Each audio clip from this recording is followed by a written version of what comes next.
Warm greetings from the High 10. It is Everyday Shenanigans, and thanks for joining me. I'd like to bring you said information pertaining to Derek Chauvin. There will be two sources of information this afternoon pertaining to Mr. Chauvin. The district attorney in Minneapolis is seeking a stiffer, tougher sentence for Derek Chauvin, and I also will be bringing you another source pertaining to his attorney filing an appeal on his behalf.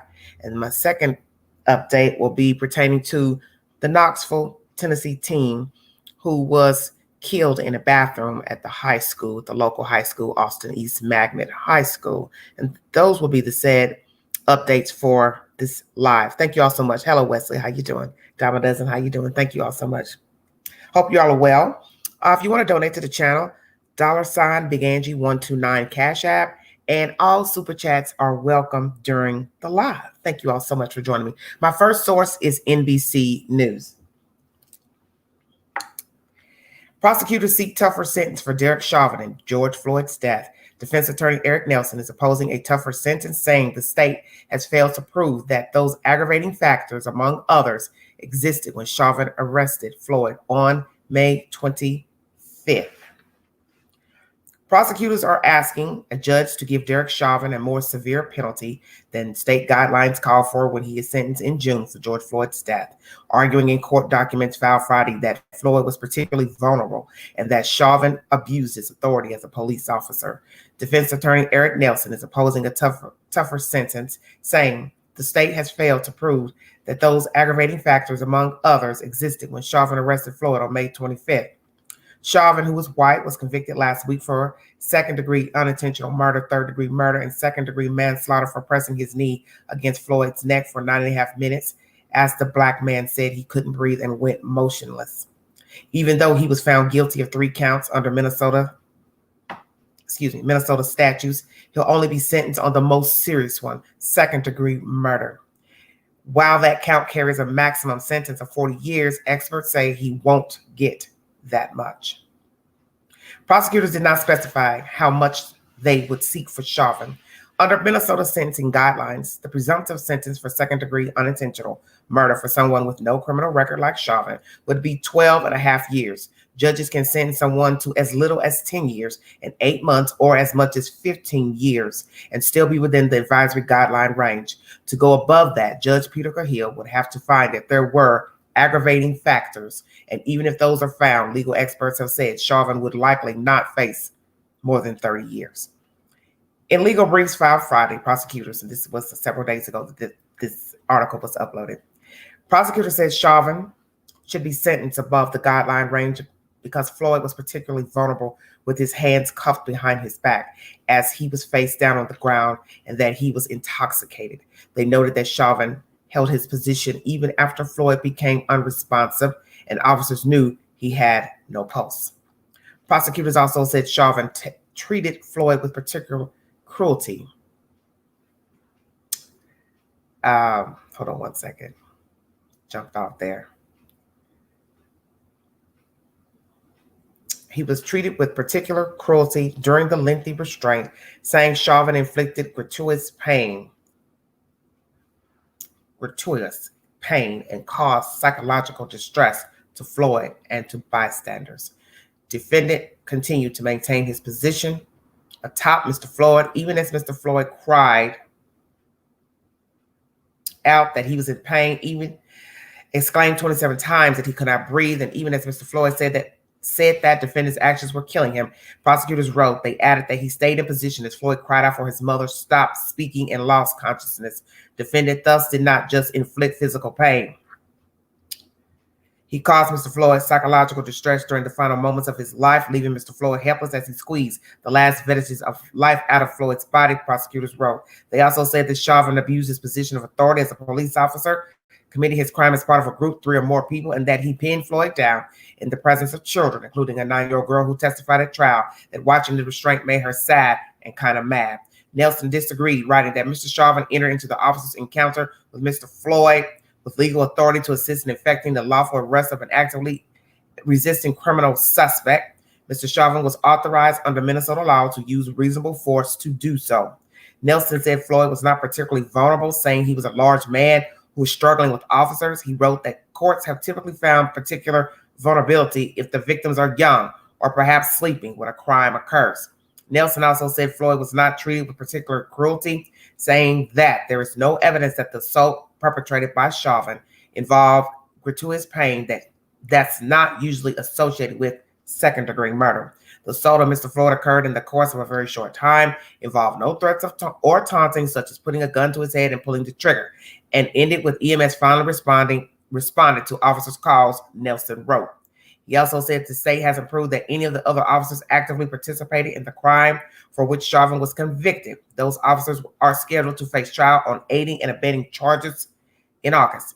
He also wrote that the presence of children in this case is different from cases in which children might be witnessing a crime in a home and unable to leave. As he said, the state failed to prove, and he said, the state failed to prove that Chauvin's role as a police officer was an aggravating factor, saying that Floyd's struggle with officers showed that Chauvin's authority was irrelevant to Floyd. Cahill has said he will review attorneys' written arguments before determining whether aggravating factors exist that will warrant a tougher sentence, no matter what sentence Chauvin gets. In Minnesota, it's presumed that a defendant with good behavior will serve 2/3 of the penalty in prison and the rest on supervised release, commonly known as parole. So as you see, his defense attorney is basically saying this was an act that's okay. He was in the line of duty when approaching Mr. Floyd. He was resisting arrest. He did what he had to do. As far as the children being an aggravating circumstance factor, no. They weren't in a home, not able to leave, witnessing a crime. That's the said information from NBC News. I will recap all said information. The next source is from CNN News. This is pertaining to Mr. Chauvin's attorney seeking for a new trial. If you need verification, CNN is the source. Derek Chauvin's attorney files motion for new trial. An attorney for Derek Chauvin filed a motion for a new trial on Tuesday. This was uploaded May 4th. The former Minneapolis police officer was convicted on April 20th of second-degree unintentional murder, second-degree manslaughter, and third-degree murder in the death of George Floyd. The 4-page document filed by attorney Eric Nelson details a number of errors the defense believes were made during the trial, which violated Chauvin's constitutional rights to due process and a fair trial. Those include allegations of mistakes made by Hennepin Judge Peter Cahill, prosecutorial misconduct, juror misconduct, witness intimidation, and the impact of publicity. No specific incident or juror were noted in the motion. In a statement to CNN, John Stiles, Deputy Chief of Staff for Minnesota Attorney General Keith Ellison, said, "The court has already rejected many of these arguments and the state will vigorously oppose them. The new court filing alleges the publicity during the trial threatened his fairness and a defense expert witness was intimidated after he testified, but before the jury deliberated. The publicity here was so pervasive and so prejudicial before and during this trial that it amounted to a structural defect in the proceedings," Nelson wrote.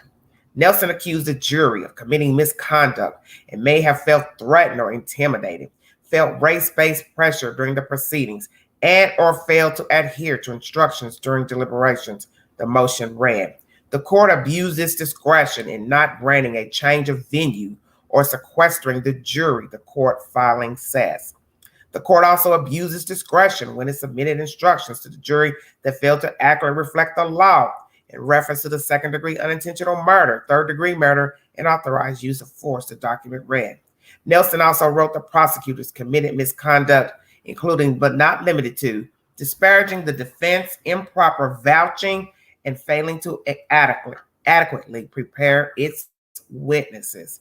CNN is the source for that information. So I brought you two sources, NBC and CNN. District attorney is wanting a tougher sentence, but due to the fact that he does not have a criminal background, Mr. Chauvin, there are chances that he could get a lighter sentence imposed by the judge. And I will bring you that information when it is available. And then this source, CNN, Basically, his attorney is saying there were improprieties in the case. Now, we know this is a bunch of bull because you killed a black man in public and everyone saw that. So, yes, it would be a high-profile case because, one, you're a cop and you're white, and you killed a black man on a public street. You did that, Mr. Chauvin. You chose that day to kill that man in public in a uniform and had no regards for him thereafter and threw him on a gurney like he was trash with no regard for him, his family, the public, the law, nobody. You did that. So high profile, that fell on you, Mr. Derek Chauvin.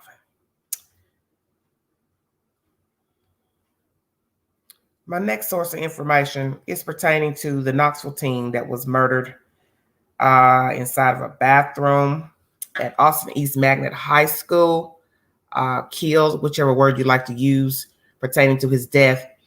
I want to try to be very delicate in the words that I use in this next commentary pertaining to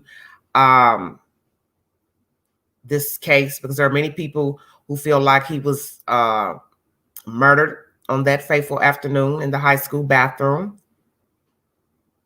But I will bring you my commentary after I read you the said information, because I'm very baffled about what I'm about to read and show to you. It's a very peculiar story, and the things that I'm seeing thereafter pertaining to the story is very troublesome to me pertaining to this young man's death, and I will bring you that information. Thank you all for joining me.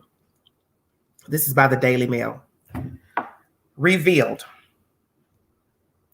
Tennessee boy 17 was shot dead by police at school after his girlfriend's mom called cops on him for beating her daughter up. A 17-year-old boy was shot dead by police at his school after his girlfriend's mother called officers to claim her daughter had been beaten up by him. Anthony Thompson Jr. was reported to police in Knoxville, Tennessee last Monday, hours before his death. Regina Perkins, the mother of Thompson's girlfriend, Alexis Page, 17, says she did so over claims Thompson pulled Alexis's hair during a fight at school, the Knoxville News Sentinel reported. Police said Thompson had a gun inside Austin East Magnet High School in East Knoxville later Monday and was shot to death in a confrontation with officers in a bathroom, sparking a lockdown. And this is one of the photos of the young man who is now deceased.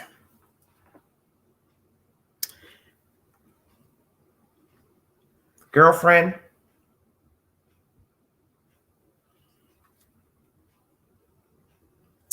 Regina Perkins, her mother, Caucasian lady is the mother.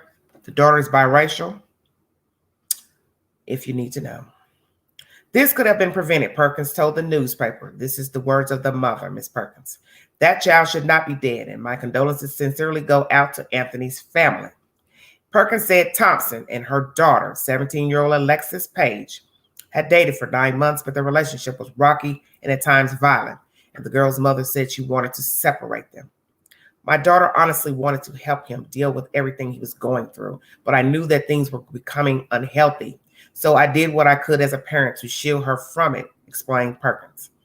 Page, a junior at Austin East, called Perkins from an assistant principal's office earlier Monday, saying she was upset and wanted to leave school early. Perkins said she allowed her to sign out and go home, where Page indicated she and Thompson got into a scuffle during an argument, which left her with marks on her face and some hair missing. Perkins said she tried without success to reach Thompson's mother before calling police. An officer came to her home to take a statement and asked if Thompson had a gun, to which Perkins said she told him that she did not think so. Her daughter even pointed out to the cop that her boyfriend was wearing skinny jeans that day and had no place to hide a weapon. Here are more pictures of the said couple. Please look very closely at the photos. As you see the second picture, one of them is holding a gun in a said social media post, assumingly. Just bear with what you're saying. Why I'm saying this story is baffling now with these social media posts that have been uploaded where everyone can see now. She's giving the bird, and I'm assuming he or she's holding the gun. Top pictures of the two. Next picture. He's smoking something. She's looking into the phone.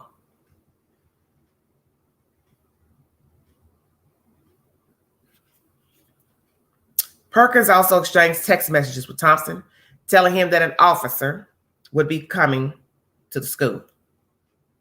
Anthony was aware that I had called the police and made a report, Perkins said. Remember, I said that.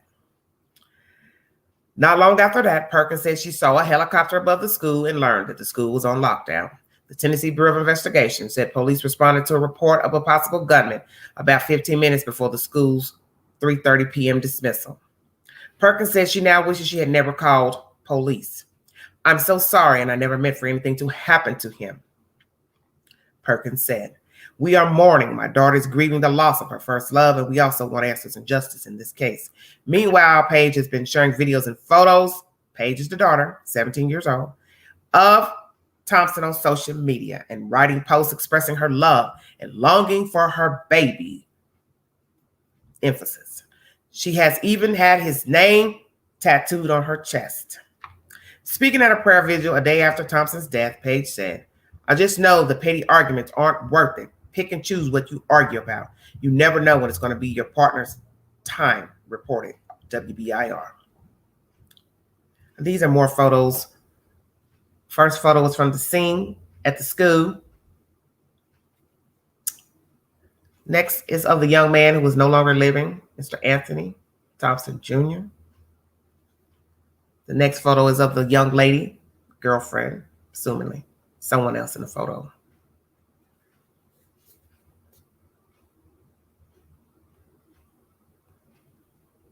Hold on one second. Trying to get all this back where I was. Okay. During the shooting, a school resource officer was wounded by a gunshot, which the Tennessee Bureau of Investigation said did not come from the student's gun. Remember, I said that, raising the possibility that the officer could have been hit by police gunfire. A press release since issued by the TBI alleges that Thompson had a gun, that it was fired first during a struggle with police officers who subsequently fired 2 shots. The resource officer was shot in the leg and is recovering after surgery. A local prosecutor has denied a request by Knoxville's mayor to release video footage of the shooting, saying the public will be allowed to see the body camera evidence at some point. Noted now that body camera has been released, and you can go to YouTube to see and verify the altercation that took place in the high school bathroom. The shooting occurred as the community reels from off-campus gun violence that has left 3 other Austin East students dead this year. So there have been other murders pertaining to Black children attending the same high school since the first of this year.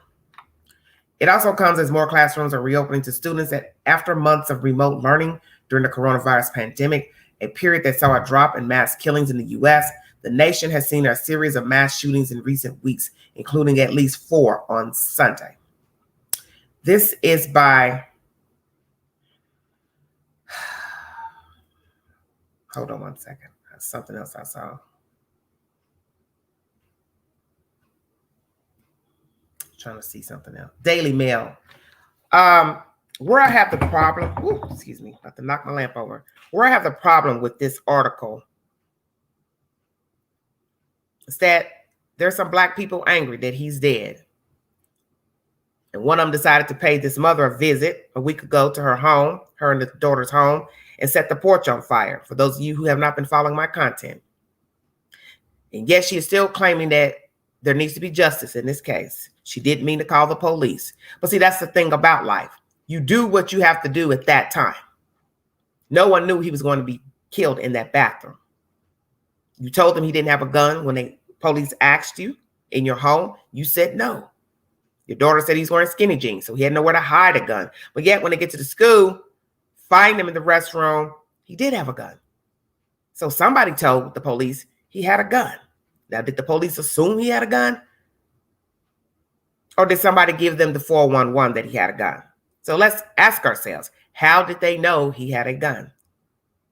Well, we know he had a gun only because when they're trying to pull him out of the restroom, a gun goes off on his person. Where exactly, I do not know, but there was a gun on him. And next thing you know, an officer fires shots shooting the young man, assumingly, and his own fellow officer. And that is a Caucasian officer that you will see down on the ground being pulled out of the restroom by another officer. Well, of course, why would he bring a gun to school? I don't know why he took the gun to school. But the point is this. A lot of people are getting themselves worked up, angry at the woman for calling the police, angry at the girl because she was dating him, retaliating by setting the porch on fire, which is wrong and heinous itself, because she did what she had to do to protect her child. That is her child. She had every right to protect her child. No one could tell this mother she shouldn't have called the police if she thought her child had been abused, hit, punched, scratched, verbally abused, whatsoever. Nobody knew this was going to end up a death in a restroom in a high school, but it did. And you can argue back and forth of what you think took place in that restroom with the cop. It happened very quickly. When you see the video, you will see this is not a long-winded 9-minute standoff. It is very quick. So one could say the officer felt threatened in that restroom when he heard the gun go off. He started shooting, but mistakenly shot his own comrade. Nonetheless, there would not have been a shooting in that restroom had Mr. Anthony not brought a gun to the table, had he not put his hands allegedly on the girlfriend. The mother admits that they had a violent relationship in this said article, if you need verification by the Daily Mail. So therefore, am I to believe she's lying? Of course not. Why would she lie? Who would lie about their child being in an abusive relationship? She wanted to separate them. So she called the police. But as I state, who would assume that a child would end up dead in a restroom? No one planned this. No one thought this was going to happen. And someone devastatingly going to the said home of the mother and daughter to set their porch on fire is heinous.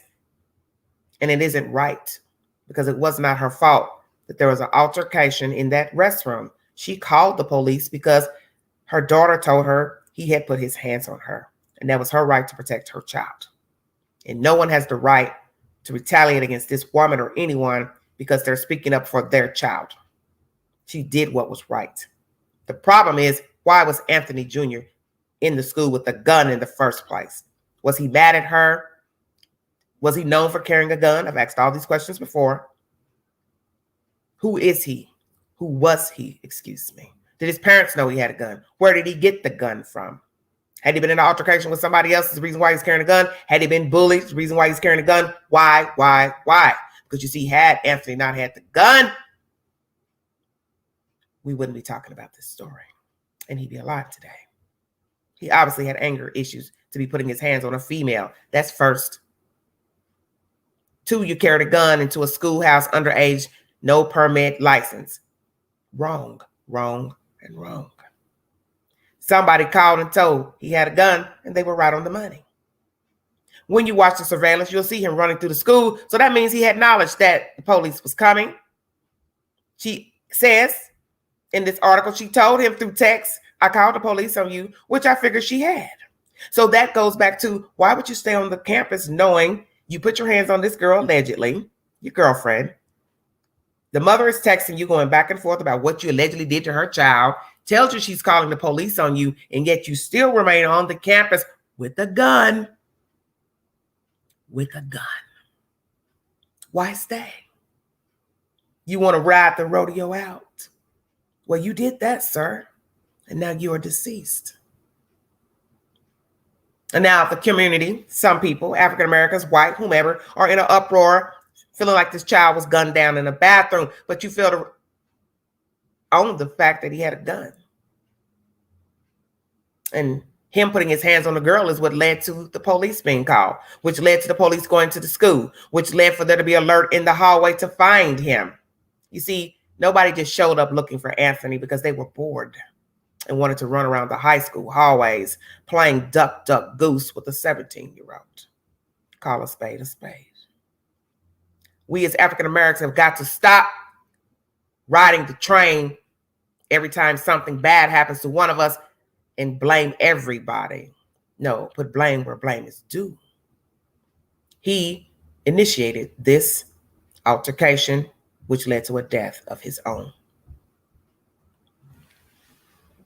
And he should have never stayed at the school knowing the mother texted him to say, I've called the police for you putting your hands on my child. So he chose to stay at that school with a gun. The baffling part of this story, besides people getting in an uproar, blaming the police, blaming Pookie, Ray Ray, the boogeyman, Mr. Ben Crump is signed on as the attorney for this family, Mr. Thompson's family. Lord have mercy. No shade to Mr. Crump, but he's a busy guy lately.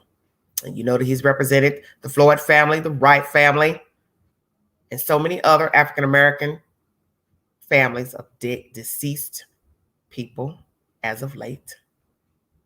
Those pictures I showed you. Why are you two in a photo on social media with a gun? I'll wait. You see, the little girl is mourning her first love, as the mother calls him.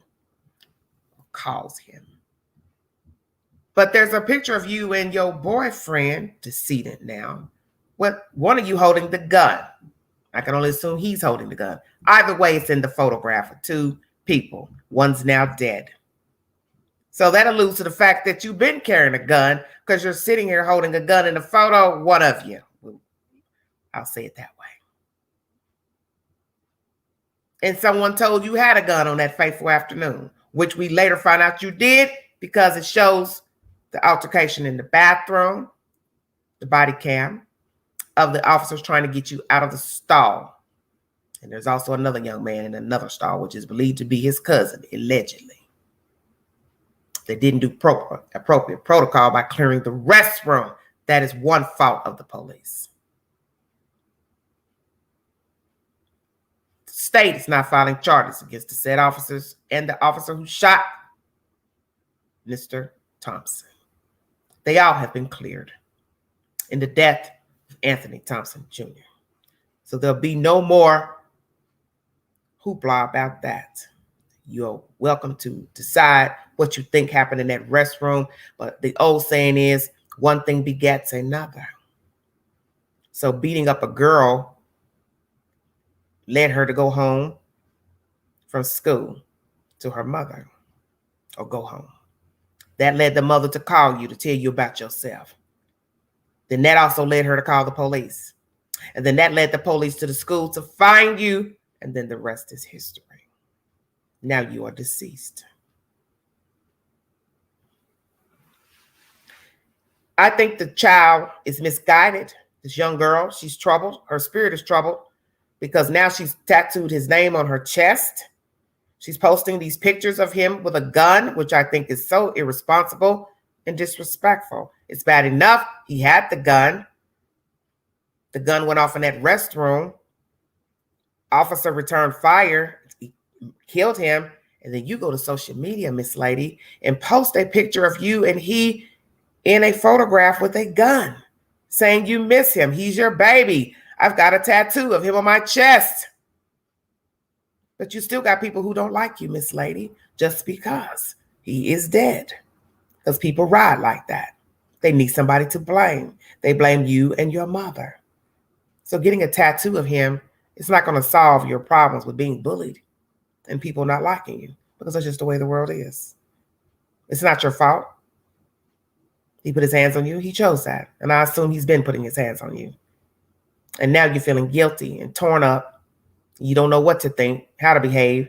So you post these irresponsible pictures of you and he on social media, smoking and showing a gun.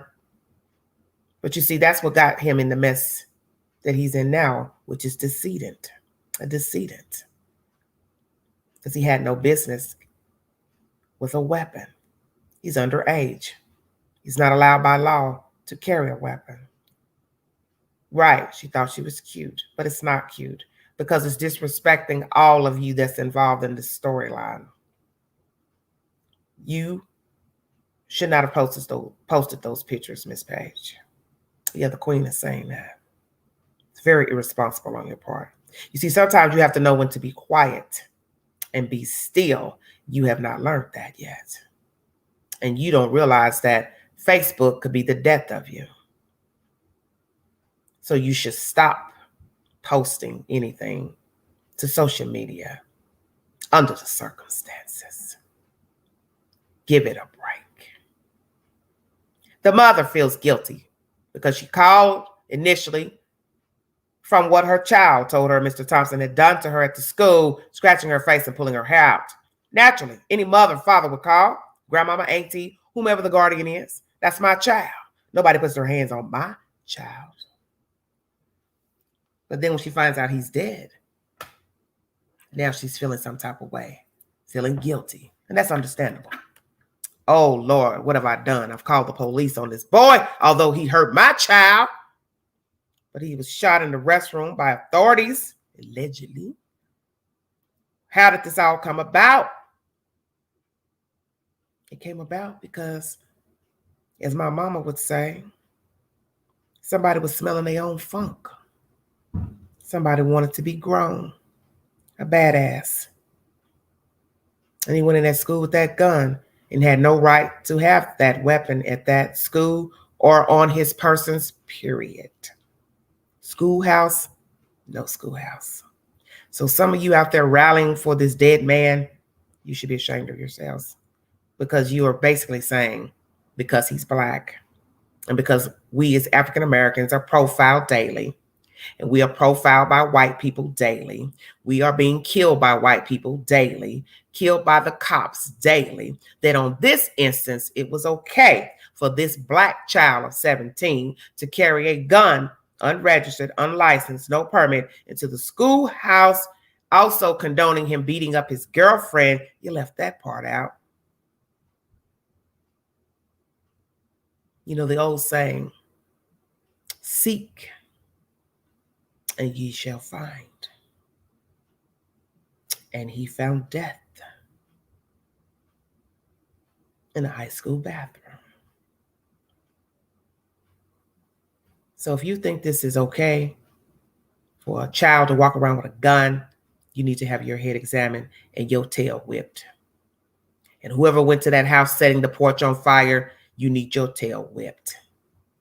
And those of you rallying behind this family, thinking this was cruel, what happened to him, you need your tail whipped as well, because you know that had he not had the gun, had he not beat the girl up at school, this would not be a news story.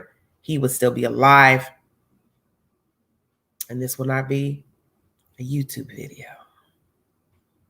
Calling a spade a spade.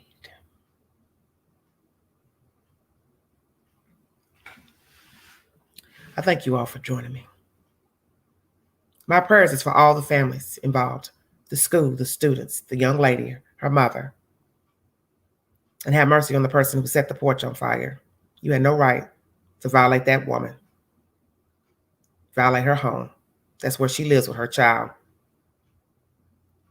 And it was not your place to be a vigilante and set the house on fire. And by the grace of God, the house did not burn down. Amen. And thank God for the witness. And let's talk about the witness. What are you going to do now? Bully the witness, stalk the witness, set his or her house on fire? You see, this is why I keep trying to tell you, one thing begets another. I do this to you because I can and will. And then it's a repercussion, perhaps. You see the snowball effect of a 17-year-old beating up a girl in high school, what it has caused now?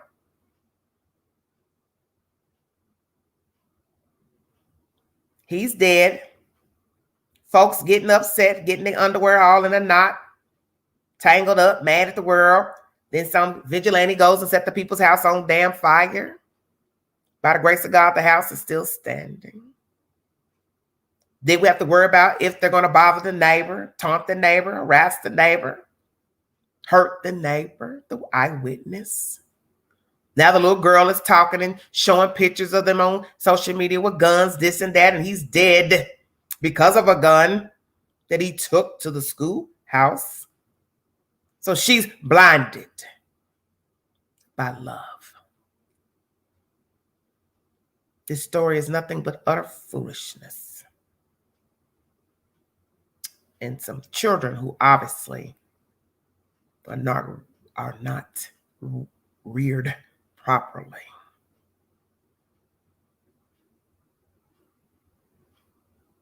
And now the mother's hollering justice. And people are probably looking at her like, who are you to want justice for him? You the one got this party started and got him killed. And that's how some people feel about her. But as I said, that's her child. And she had every right to defend her child. Well, I hope she gets some help too. She's going to need it. Because posting those pictures to social media is ignorant. And the queen is saying that. Because she's adding insult to injury. Be still, Miss Lady, and be quiet. And mourn your boyfriend in private.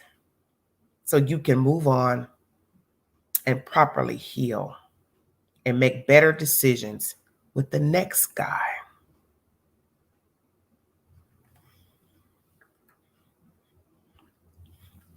As far as my case with Chauvin, I'm praying for a tougher sentence. I'm praying the judge will be just in his rendering of a sentence for Derek Chauvin. We know that it's very hard for many law enforcement officers to be found guilty in a court of law if a murder transpires. He is one of the very few to actually be found guilty. Most officers are not found guilty. But as they state in the article I brought you, he does not have a criminal background, so he may be favored by the judge and get a light sentence of 10, 12 years and be free somewhere down the road. He's probably going to be a happy camper nonetheless, but he may be able to salvage some bit of a life, get better than what he gave George Floyd. And as far as injustice is done during the trial, come on now, defense attorney. Stop that foolishness. It wouldn't have mattered where you went in the state of Minnesota. Everyone has heard of Derek Chauvin and George Floyd, and that he killed that man in cold blood on a public street with eyewitnesses. Where were you going to find a trial, take a trial to, where no one had heard of that? Come on now, grow up. Sequestering the jury, that was up to the judge. You went along with it. Could have fought it. Held out. Made up something. My client's sick. He's ill. Can't go to court. He ain't well. He ain't mentally stable. You're an attorney. You know how to lie. Shut up. High profile. Well, thank Mr. Chauvin for that.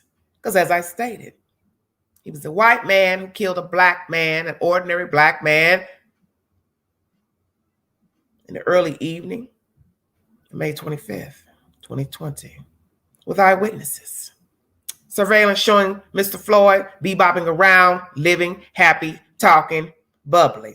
High or no high, he was alive, and that's the point. And as far as the people, feeling bullied or intimidated, they know how to vote guilty, not guilty. It's a choice, and they made their choice. So don't speak for people who you have not heard speak on their own until you hear one of the jury members saying they felt some type of way, intimidated, bullied, threatened to give a guilty verdict against Chauvin. Don't speak as if you know better. But that's your job, to defend your client to the very end. But nonetheless, Derek Chauvin murdered George Floyd last May 25th, 2020, in cold blood on a public street, and discarded him like trash. And they only called 911 because Floyd didn't get up. He hadn't gotten up because he hadn't moved in some time. And Chauvin and those other cohorts had no regard for George Floyd. And the photos proved that in the ambulance. And before he even got in the ambulance, you just flicked them over into the gurney as if he was trash. And as far as the children staying on the street, of course, that's horrific. Who watches a person get murdered and stand and watch it play out minute by minute? Have the children seen crime in the city? Possibly so. But it doesn't matter. It doesn't matter that it didn't happen in their house, schoolhouse, mama, daddy, grandmama house, inside a store, wherever. The point is, they had no business being an eyewitness to the crime. So you're going to try to say they should have walked away. Well, she didn't. And the others didn't either.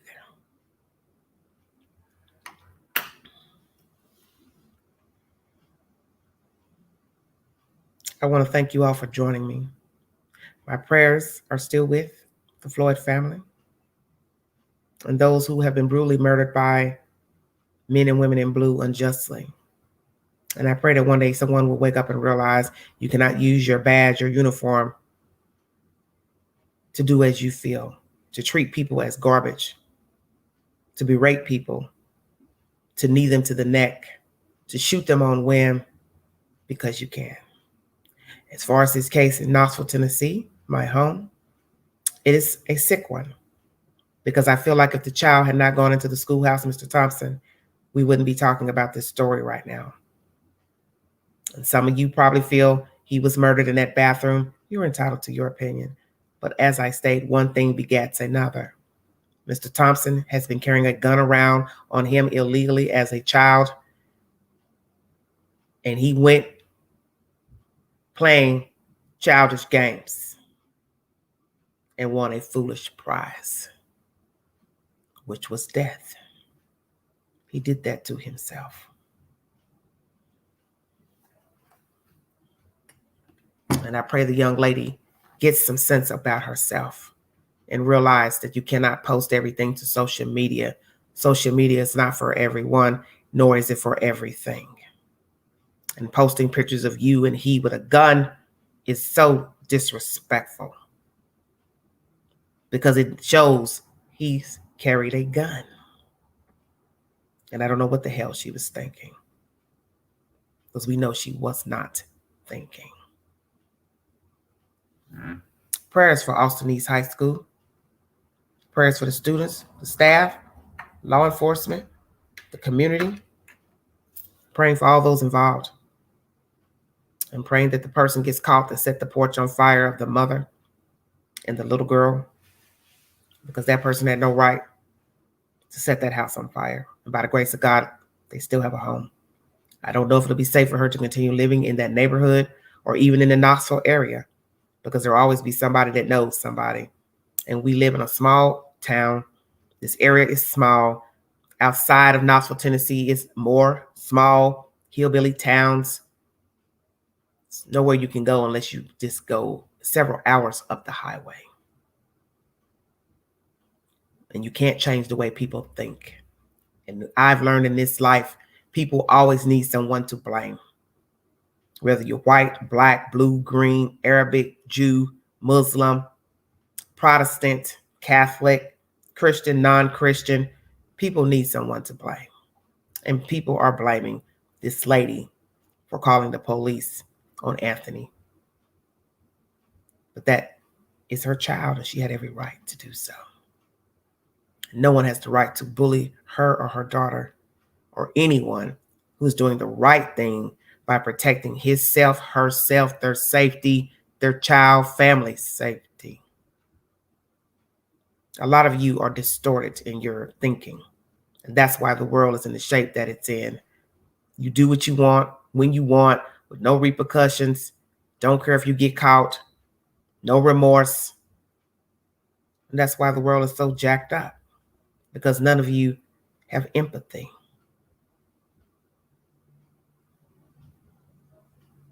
You have no empathy.